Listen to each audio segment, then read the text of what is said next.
I was at a pen meet, and the fun thing of pen meets is that you get to interact with like-minded people, and one of those like-minded people was my friend Peter, and Peter said, "Do you want to borrow this pen to review it?" And I said, #boom! Right? Because why not? What we have here is an OMAS, which is fun because it's a brand that doesn't exist anymore, but that is still very popular. And this is an OMAS Milord, right? The slightly smaller version of the Paragon, but actually this is the size of the original Paragons. The Paragons grew over time.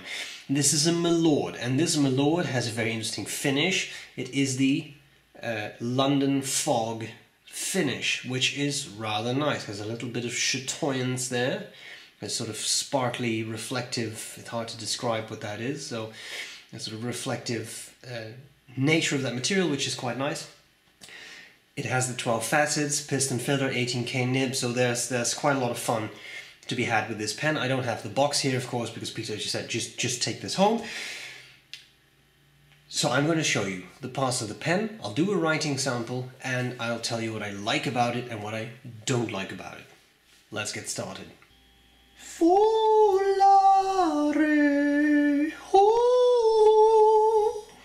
Where's my pen? Oh, here we go. Sorry, I could not find my comparison pen, but I have it now. So here we go. Lamy Safari versus OMAS Milord. Wow. I'm so sorry. I wanted to say Paragon and I couldn't. Had tip of the tongue phenomenon there. Which is what she said. Now, here is the two pens side by side. And as you can see, they're actually a relatively similar size, right? And that's why I think the Milord is such a good match for many hands, because it is large enough to be used by a bigger hand, but it is comfortable enough, small enough to be used by a smaller hand. A very nice mix, whereas the big new style Paragons, the Grand Paragon, is big and is a little heavier and is quite girthy, which I don't think works that well for everyone. But this, I think, again, is a very nice size, and I also think that is part of the success of the original Paragon model, which again was this size. Now, let's have a look at the pen. And the nice thing about these OMAS pens, especially this, so the series was called Arte Italiana. You have the Paragons in it, you have the Milords in it, and there's a lot of eye for detail. So one thing I always enjoyed is this O, right, embedded in the cap finial. The obvious choice, O for OMAS. I'm not 100% sure if that's the case, but that's how I have always looked at it, O for OMAS, which is quite nice, inlaid, and it's done properly. There is a little bit of an edge, but it's done quite well. Then of course you have the 12-sided shape, right? And you have the clip, and the famous clip with the little wheel divides people. The traditional Paragons had a short clip, about the same length, but flat, without this excessive ski slope type shape. Some people love this clip, some people hate it. It's very divisive, derivative, whatever. Not a native speaker, people. Okay, then we have the center band, which says OMAS, and then you have the famous Greek key that OMAS used, and here at the end it says Italy. Now, here is one of my favorite aspects of this pen, but I'll come back to that. I'll just want to finish up. Here we have the barrel, which ever so slightly tapers down. Then you have another nice ring here, and then here you have, and I will be very careful because there is ink in it, but here you have the piston turning knob. Okay, now why is this one of my favorite features? Well, this is something that I think OMAS got right, and they did this on, as far as I know, all their Paragons, the modern Paragons and the Milords like this. You see this nice silver right below the center band. Well, that's actually not silver, it's clear. This pen is made of cotton resin, and that is a clear ring. And now here, at the end of the barrel, you have another silver ring. Now I say silver, I mean silver colored. This is not hallmark. I don't know if this is actually silver, but silver colored. Now the beauty of this is, once you cap this pen, look at what happens to that this silver ring and that clear piece. Right? It makes it look like this is silver. In reality, it's clear. Small detail, but I've always loved that. I have the same thing on my Arco Paragon Grand, which I can't show you right now because it's in Toronto, but same thing, beautiful. Section tapers down, threads right there, interesting choice, right? Not all the way at the back there, not all the way at the front, but right there. To me, not an issue. I find them very comfortable section, pleasant to hold, no issue. Then you have another silver ring there, so now you have silver, silver, silver, right? Tapers down, is a little sharp, but I'm not bothered by it. And then we have the 18K nib, in this case a medium, M for medium right there on the side. Medium, 18K, and it says OMAS right there. I've always thought these were beautiful nibs. And then you have a very nice ebonite feed. So let's see how this pen writes.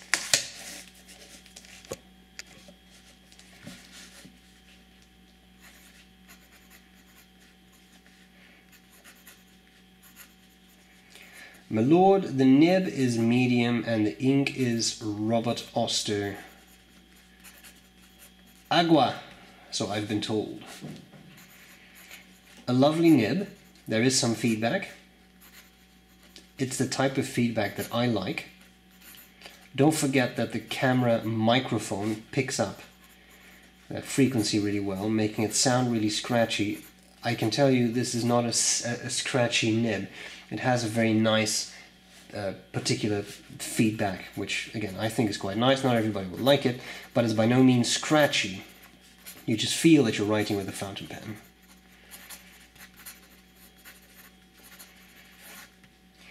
Fast writing, no skips, very nice, consistent ink flow.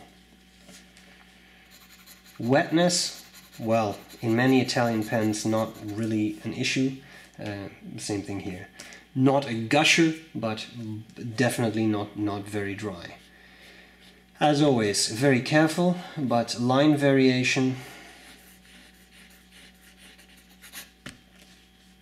There's a little bit, yeah, a little bit, not a whole lot, and again, very careful. This is not advertised as a flex nib, it's not an extra flexibile nib, it's just a nib, okay?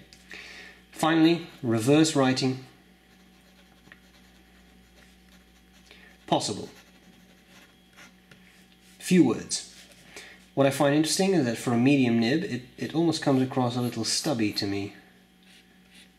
A little bit slightly italic feel to it, but maybe that's just me. I don't really see it this way. Maybe it was just my impression. Anyway, very interesting. I think what we need to check out is what I like about it and what I not like about it. Let's do that next. Okay, what do I like, what do I not like about the Milord? Well, La Bella Italia, it's an Italian pen. There's a very nice elegance to it, which I think is very refined and makes for a very nice pen.